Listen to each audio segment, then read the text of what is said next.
Hit and run case కాదండి. Hit and run case ఏదవుతుందండి? Hit and run case అంటే అక్కడ ప్రూఫ్ ఉందా? హిట్ అండ్ రన్ కేసు అని ప్రూఫ్ కూడా లేదు. క్లిక్ చేసినోడు ఎవడు, వెనక నుంచి ఢీ కొట్టినోడు ఎవడు, ముందు నుంచి ఢీ కొట్టినోడు ఎవడు, అక్కడ ఏ బండి వచ్చింది? సరే, హిట్ అండ్ రన్ కేసు అంటే ఇప్పుడు ట్రాఫిక్ సిగ్నల్స్ టెక్నాలజీ ఇప్పుడు మన ఆంధ్ర రాష్ట్రము, మన తెలంగాణ రాష్ట్రం టెక్నాలజీలో కానీ ఏదన్నా ఏమంటారు దాన్ని ఏదైనా జరిగినప్పుడు దాన్ని తొందరగా చేంజ్ చేయడంలో మన రాష్ట్రాలు టాప్ ప్లేస్లో ఉన్నాయి.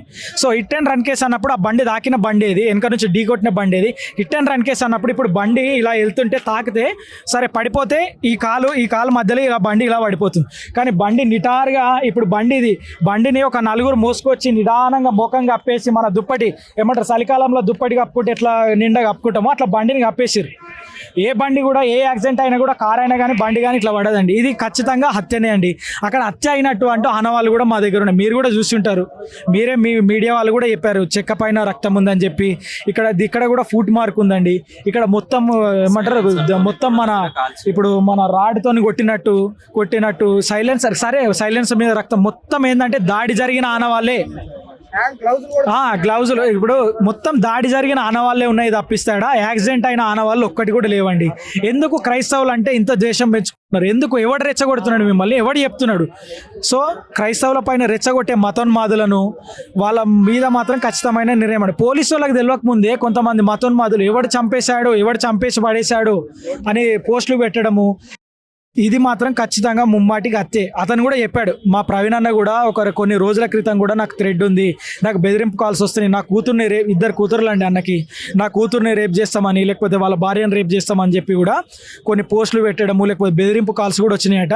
కానీ అతను బయట చెప్పుకోలేడు, కొంతమంది సన్నిహితులకు చెప్పుకున్నాడు. అది మాకు తెలిసింది, మీడియాలో కూడా చెప్పినట్టున్నాడు. సో ఏంటంటే మనిషిని మనిషిగా చూడమన్నందుకు ఇప్పుడు ఇతన్ని చంపబడ్డాడు. అదే క్రైస్తవులను చంపేయండి అని హిందువులు చెప్తే మంచిది, ముస్లింలు కూడా చెప్తే మంచిది. కానీ అసలు చెప్పారు చాలా మంది. ఇప్పుడు వీడియో ప్రూఫ్స్ కూడా ఉన్నాయి మా వాళ్ళ దగ్గర. కొంతమంది చెప్పారండి. ఇప్పుడు ఏంటంటే ఇప్పుడు మేము అందరిలాగా కొంతమంది హిందువులలో మంచోళ్ళు కూడా ఉన్నారు. కొంతమంది చెడ్డవాళ్ళు ఏం చేస్తున్నారంటే బైబిల్ని తిట్టడము, దేవుని తిట్టడము, మా పాస్టర్లను దూషించడం, వాళ్ళ భార్యలను దూషించడము, కూతుర్లను దూషించడము. అట్లా మా ప్రవీణ్ అన్న చేయలేడండి.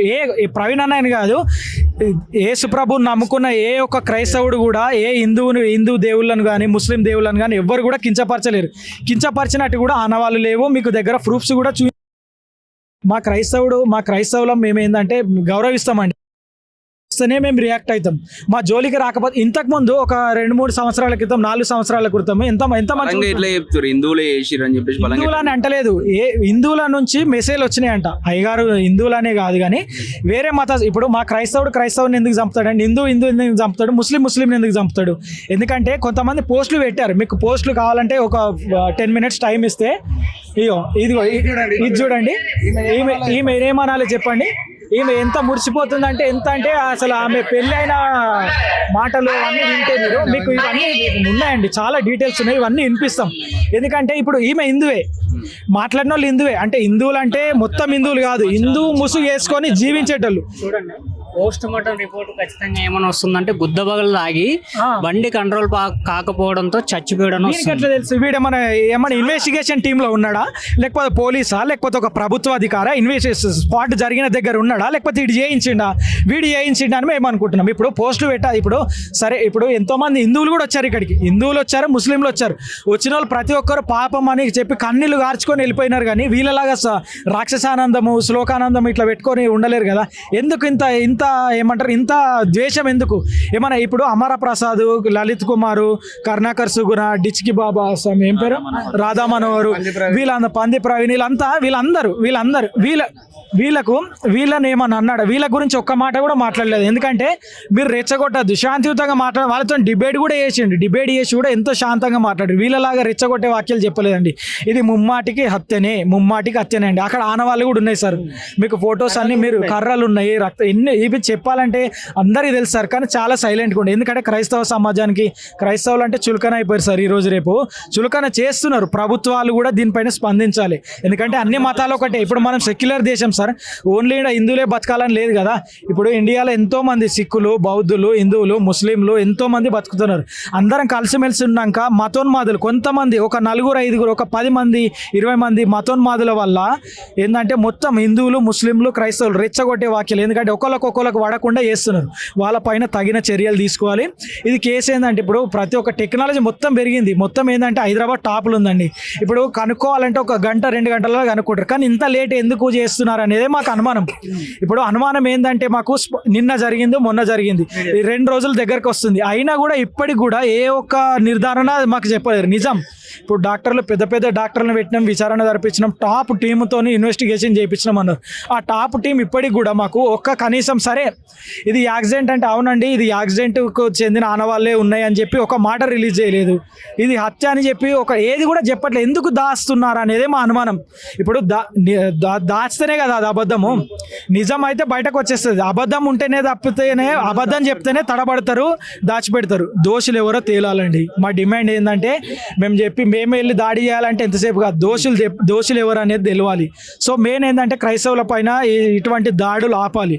లేకపోతే మాత్రం మేము పూర్తిగా పెద్ద ఎత్తున నిరసనలు తెలియజేస్తాం. క్రైస్తవుల పైన మా పైన గాను మీకు ఎవరి మీద అనుమానం? అనుమానం చాలా మంది మీద ఉందండి.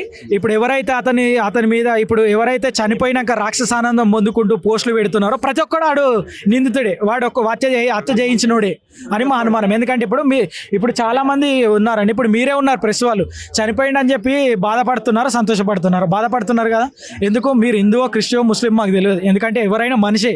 ఇప్పుడు ఈయన కూడా మా క్రైస్తవులందరం ఒకటి, హిందువులంతా ఒకటే అని చెప్పలేదు. క్రైస్తవుడైనా, హిందువైనా, ముస్లిం అయినా అందరం ఒకటే. అందరం కలిసికట్టుగా ఉండాలి. మీలో తప్పేదని ఉంటే మాకు చూపించండి, మాలో తప్పేదంటే మాకు చూపిస్తాం. కానీ బహిరంగంగా మనము దేవుళ్ళని దూషించడము, క్రైస్తవులను ఒక సమాజ వర్గాన్ని దూషించడం సరికాదు. నేనేమైనా తప్పు చేస్తే నాకు వచ్చి చెప్పండి అని అట్లా మంచి మార్గంలో నడిపించారు. కానీ హిందువుల వీళ్ళ లెక్క ఇప్పుడు కొంతమంది హిందూ మతోన్మాదుల లెక్క క్రైస్తవులను తిట్టడం, మేరీ మాతను, దేవుని బైబుల్ను కూడా చెప్పడం హిందువులందరూ కాదు కొంతమంది. ఇప్పుడు కొంతమంది కూడా చెప్పలేని మా నోటితో అనలేని బూతులు మాట్లాడారండి. రాధా మనోహర్ దాస్ అని మా నోటితో అనలేని బూతులు మాట్లాడారు. పుస్తకం బైబుల్ను వేరే పుస్తకం అనడము, మేరీ మాతను తిట్టడం చెప్తే మేము మా నోటి నుంచి అనలేం. కానీ ఎన్నో ఉన్నాయి. మీకు వీడియోలు కావాలంటే మీరు రాబట్టాలంటే క్షణాల్లో రాబడతారు. అట్లా ఎందుకు రెచ్చగొట్టాలి? ఎందుకంటే దీనిపైన స్పీకర్ పవన్ కళ్యాణ్ గారు కూడా స్పందించాలండి. పవన్ కళ్యాణ్ గారు కూడా హత్యకు జరగక ముందే నేను క్రిస్టియన్ అన్ని క్రిస్టియన్ అంటే ఒకరు, మేమంతా ఒకటే అని మాట్లాడారు. ఇప్పుడు సంఘటన జరిగి 2 రోజులు అవుతుంది, ఎవరు కూడా రెస్పాండ్ అవ్వట్లేదు. రాజకీయ నాయకులు కూడా ఎందుకు రెస్పాండ్ అవ్వట్లేదు అనే మాకు అనుమానం. ఆయన రాష్ట్రంలో ఉంటే తెలియదా అండి? ఆయన డిప్యూటీ సీఎం, ముఖ్యమంత్రి, 24 గంటలు ఆయన ప్రాంతంలో ఏం జరుగుతుందని తెలియదా? ఎందుకు అధికారంలో ఉండి ఒక పక్షాన నిలబడి అన్యాయం చేయడం ఎందుకని? ఒక రాష్ట్రంలో ఒక మెయిన్ సెంటర్లో అంత ధర్నా జరుగుతూ ఉంటే, ఇంత అల్లర్లు జరుగుతూ ఉంటే డిప్యూటీ సీఎం లెవెల్లో ఉండి కూడా కనీసం పట్టించుకోలేదంటారా? తెలియకుండా ఉండదంటారా? తెలిసి కూడా మౌనంగా ఉండడం ఎందుకని? మతాలను రెచ్చగొట్టడం అనే కదా. ఇప్పుడు ఇంతమంది హిందువులు వచ్చారు, ముస్లింలు వచ్చారు, ఇంతమంది ప్రేమతో వచ్చారు. వచ్చిన ప్రతి ఒక్కరు కూడా బాధపడుతూ ఉన్నారు. ఇంతమంది వచ్చినటువంటి వాళ్ళు వ్యతిరేకిస్తే ఏం జరుగుతుంది? ఇంతమంది యవనస్తులు ఉన్నారు ఇక్కడ, ఇంతమంది యంగ్స్టర్స్ ఉన్నారు. వీళ్ళందరూ తిరగబడి గొడవలు అల్లర్లు చేస్తే ఏమవుతుంది మన దేశం? దేశంలో క్రైస్తవ్యానికి మత కల్లోలాలు ఇవన్నీ కూడా ఆపేయడానికి ఒక ప్రొటెక్షన్ అనేది ఏ ప్రభుత్వం ఇవ్వలేకపోతా ఉంది. అటు తెలంగాణ ప్రభుత్వం కానీ, ఇటు ఆంధ్ర ప్రభుత్వం కానీ ఒక మత కల్లోలాలు, ఒక మత విధ్వంసాలు ఆపడానికి వీళ్ళు విఫలమైపోతా ఉంది. కనీసం ధైర్యంగా ఈ మత కళలు సృష్టించే వారిని శిక్షించే విధంగా కూడా ఏది పబ్లిక్గా స్టేట్మెంట్ ఇవ్వలేకపోతా ఉంది. ఈ విషయంలో 100% ప్రభుత్వం విఫలమైపోతా ఉంది. ధైర్యంగా వాడు సోషల్ మీడియా ముందుకు వచ్చి ఇంకొక మతాన్ని తిడుతూ ఉన్నాడు. ధైర్యంగా ఒక వ్యక్తిని ఫోకస్ చేసి తిడుతూ ఉన్నాడు. ఎవడిచ్చిన ధైర్యం? అసలు గవర్నమెంట్ ఏం చేస్తూ ఉంది? ఇదే దాన్నే ఆసరగా తీసుకొని ఈ వ్యక్తిగతంగా ఒక వ్యక్తిని మర్డర్ చేసినటువంటి ఈ సందర్భాన్నే ఒక ప్రతి యవనస్తుడు కూడా ఒక మాదిరిగా తీసుకొని, ఛాలెంజ్గా తీసుకొని నిలబడితే ఏమవుతుంది మన దేశము? కాబట్టి ఖచ్చితంగా ప్రభుత్వము చర్యలు తీసుకోవాలి. ఎవరైతే ఈ విధంగా పాల్పడుతున్నారో ఇంకొకసారి ఇలాంటివి జరగకుండా ఖచ్చితంగా తగిన చర్యలు తీసుకోవాలి. లేకపోతే మాత్రము ఇది ఎక్కడికో వెళ్ళిపోతుంది. రేపటి రోజున భారతదేశంలో మత కల్లోలాలు, మత విధ్వంసాలు, యవనస్తులు వారి జీవితాలను పాడు చేసుకొని మతాల కోసము మర్డర్లు చేసుడు ఇలాంటివి జరిగిపోతాయి. కాబట్టి తగిన చర్యలు తీసుకోవాలని మేమందరం కూడా ఇక్కడ నిరసన తెలియజేస్తూ ఉన్నాము. యాక్చువల్లీ ఎవిడెన్స్ అన్న. సో అంటే యాక్చువల్గా మాకు ఈయన ఇప్పుడు ఒక మీటింగ్కి వెళ్ళినా సరే, ఎక్కడికి వెళ్ళినా సరే ఒక పోస్టర్ చూస్తేనే మీటింగ్కి వెళ్తాం కదా. సో ఈయన పేరు కరుణాకర్ సుగుణ.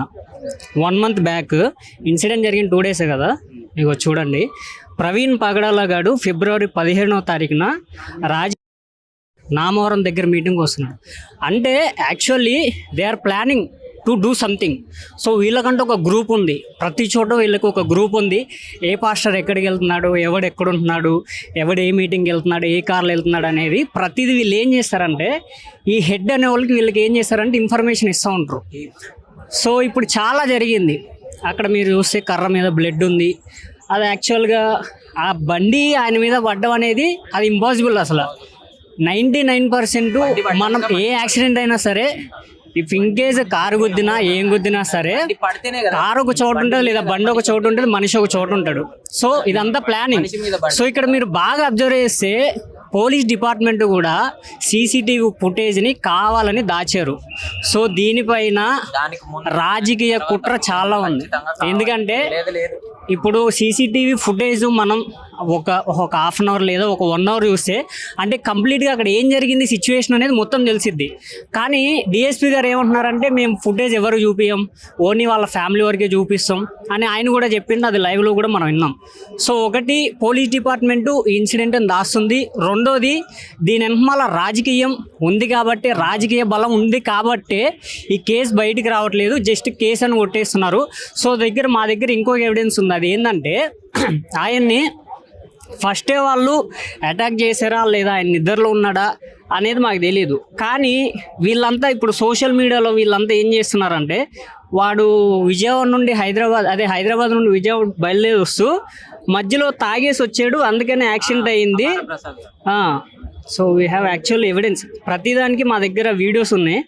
సో వాళ్ళు పెట్టిన పోస్టులు చాలా ఉన్నాయి అన్న. ఇంకోటి ఏంది, ఇగో వీడు బీజేపీ పార్టీ వీడు, ఓకేనా. సో ఆ పైనంత వద్దు, బ్రతికున్నాళ్ళు అశాంతితో రగిలిపోయిన అతను ఆత్మకు శాంతి కలగాలని కోరుకుంటున్నాను. Next pastor Ajay. సో ఈయనకలాగే అన్నలాగే ఈయన కూడా ఒక మా క్రిస్టియానిటీకి వీళ్ళు చాలా ఒక బలమైన పునాదులు చెప్పాలంటే. అది చాలా మందికి సత్యం కోసం పోరాడే వ్యక్తుల్లో వీళ్ళు ముఖ్య పాత్ర పోషించినటువంటి వాళ్ళు. సో నెక్స్ట్ అజయ్ బాబు గారిని టార్గెట్ చేస్తూ అంటే ఓపెన్ ఛాలెంజ్ చేస్తున్నారు. మరి ఏం చేస్తుంది గవర్నమెంట్, ఏం చేస్తుంది పోలీస్, ఏం చేస్తుంది?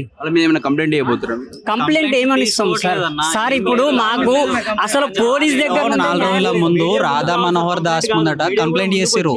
కంప్లైంట్ చేస్తే ఇప్పటిదాకా దాని మీద యాక్షన్ తీసుకోలేదు. ఇష్టం వచ్చినట్టు మాట్లాడుతున్నారు. మత విద్వేషాలు రేపేటట్టు క్రిస్టియన్స్. మీడియా కూడా ముందుకు రావాలి సార్. మీరు ఎలివేట్ చేస్తేనే కదా సార్ ముందుకు వచ్చేది. ఎన్ని కేసులు ముఖ్యం కాదు, మీడియా ముందుకు వచ్చి అసలు ఏం జరిగింది, ఏం జరుగుతుంది తెలియాలి. ఎందుకంటే భారతదేశంలో మత విద్వేషాలు రెచ్చగొట్టడంలో ఇప్పుడు హిందూయిజం అనేది చాలా ముందుకెళ్తుంది. ఎందుకంటే అది మీకు తెలుసు ఆల్రెడీ. బీజేపీ ఎంత చేస్తుంది, రాధా మనోహర్ దాస్ ఏం చేశాడు అనేది అంతా ప్రపంచానికి తెలుసు. ఈరోజు క్రైస్తవ్యానికి వ్యతిరేకంగా ఎన్ని శక్తులు కూడా ముందుకెళ్తున్నాయి అనేది మనకు బాగా తెలుసు. కానీ ఇక్కడ ఏంటంటే ప్రవీణ్ ప్రగడాల గారు ఆ రోజు మరి నైట్ తను వెళ్తుంటే అట్లీస్ట్ ఇక్కడ దెబ్బ తగిలిందండి బాగా, అంటే బాగా రాడుతో కొట్టారు, తను చెక్కతో కొట్టినారు. కానీ ఇది మొత్తం ఈ పార్ట్ మాత్రమే. ఇప్పుడు యాక్సిడెంట్ జరిగితే మొత్తం జరగాలి కదండి. అక్కడ అద్దాలు కూడా పగలేదు, అసలు అద్దాలు పడినట్టు ఎక్కడ వీడియోలో చూస్తున్నాం. నిన్న నేను పడినప్పటి నుంచి ఆ వీడియోలు మొత్తం చూస్తూనే ఉన్నాను. బట్ స్టిల్ ఎక్కడ కూడా తను అసలు మొత్తం ఇది ఒక